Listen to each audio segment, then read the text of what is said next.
SB19 drops new Cream Zone DC as it goes viral this 2025.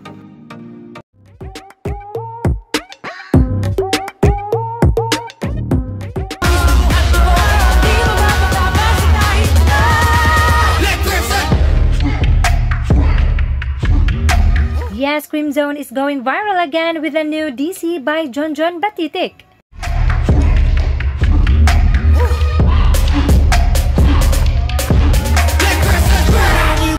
Ang dami na ngang sumasayaw with this new DC.